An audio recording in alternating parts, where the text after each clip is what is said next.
retour dans le studio de notre première la radio. Notre invité Klaus Goldnick aime bien aussi la vache de notre générique. Ça vous plaît? Oui, bien sûr. Donc, on travaille avec les vaches laitières. Avec les agriculteurs, donc forcément Forcément, il faut les aimer. Voilà. Alors, vous êtes chef de projet au Centre de conseil agricole maroco-allemand. Ouais.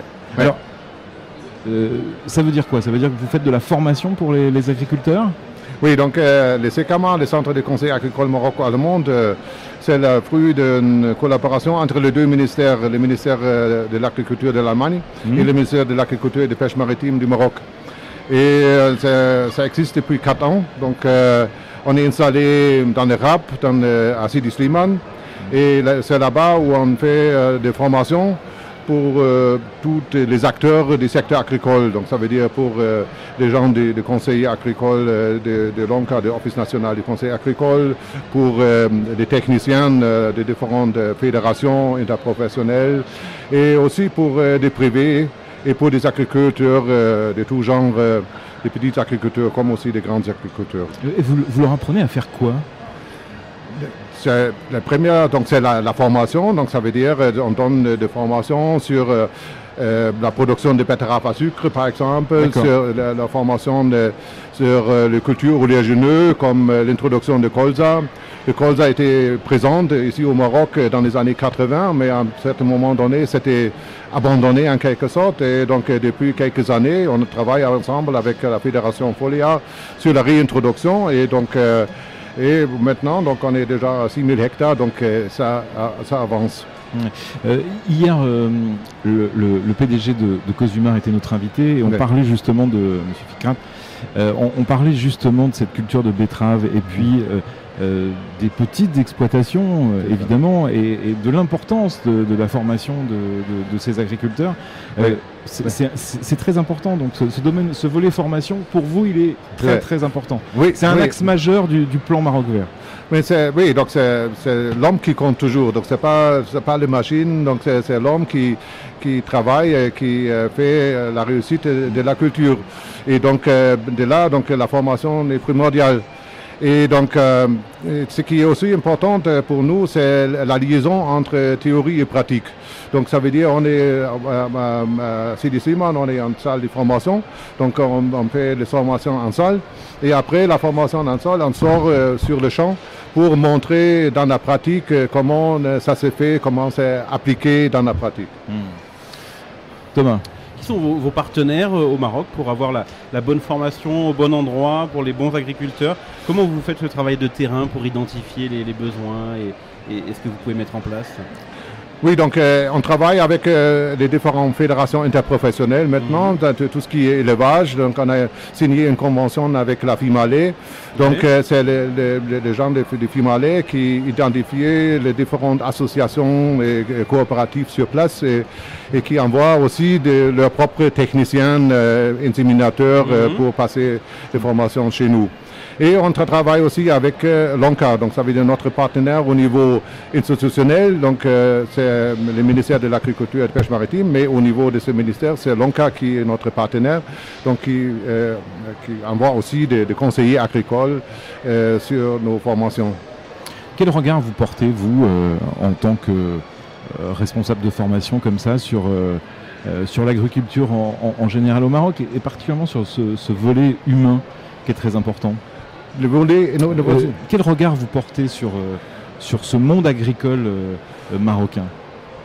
Non, mais ce que je pense, c'est ce qui est très très important. Tout à l'heure, on discutait avec Christophe Monnier qui travaille pour la France, pour Business France. Vous venez d'un autre pays européen, grand pays européen, l'Allemagne.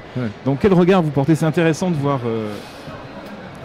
Non, mais je pense que ce qui est très important... Vous n'êtes pas obligé de faire de la langue de bois, attention. non, je pense que ce qui est très important, c'est effectivement dans le plan Maroc Vert, c'est pilier 1 et pilier 2. Donc ça veut dire de voir, donc il y a une agriculture qui est aussi performante que l'agriculture en Europe. Donc il y a des grandes exploitations de vaches laitières avec 1500, avec 2000 têtes, donc qui appliquent tous les conseils techniques de l'Europe. Mais il y a aussi des petits agriculteurs avec 3 à 5 hectares qui nécessitent aussi des conseils et qui nécessitent aussi beaucoup de formation encore. Oui, Didier Lamblin, qui était notre invité hier après-midi, le PDG de Centrale Danone, nous parlait effectivement de ces petits producteurs qui ont 3, 5 vaches, 10 vaches, etc. Ouais. Et qui représentent beaucoup dans la récolte de lait pour faire des yaourts, pour Danone. C'est très important. Oui. Donc pour nous aussi, c'est très important. Donc, et donc là aussi, notre travail, c'est surtout travailler sur la qualité du lait. Donc il y a ces petits producteurs ne peuvent pas aller jusqu'à l'usine pour livrer directement le lait. Donc ils sont dépendants des centres de collecte de lait et qui ont une importance très primordiale sur la qualité du lait. Et c'est là notre travail de former ces centres de collecte de lait et à pratiquer mieux l'hygiène et à veiller à garder la qualité du lait jusqu'à l'usine. Et quels sont les grands enjeux à venir justement? Vous êtes sur le terrain depuis un certain nombre d'années, ce partenariat. Est-ce qu'on sait déjà dans quelle direction maintenant il va falloir travailler pour encore améliorer toutes ces productions, ces filières? Est-ce que vous avez déjà identifié les grands enjeux de demain en termes de formation au Maroc pour ces secteurs? Moi, je pense que ce qui est très important, c'est ce qu'on appelle l'agriculture de précision. Donc, ça veut dire c'est quoi ça? L'agriculture de précision. Donc, ça veut dire d'appliquer, par exemple, les produits phytosanitaires, d'appliquer les engrais avec une certaine précision. Pas juste donner 100 kg de ça, 100 kg de ça. Et là, vous travaillez avec les fournisseurs, vous travaillez avec des entreprises justement qui vous expliquent un petit peu aussi comment utiliser leurs engrais, parce qu'on sait qu'il y a beaucoup de recherche et de développement à ce niveau-là. Il y a beaucoup de collaboration entre vous et les producteurs d'engrais. Oui, donc on travaille avec les grandes sociétés allemandes de chimiques. Donc nos partenaires sont Bayer et BASF. J'allais vous dire, il y a quand même 2 très grandes sociétés. Très grandes sociétés qui sont membres dans notre association. Donc en partie, notre budget pour le CKMA vient du ministère, mais on a ici un financement à part à partir des grandes sociétés allemandes qui sont membres dans l'association qui paient leur cotisation annuelle.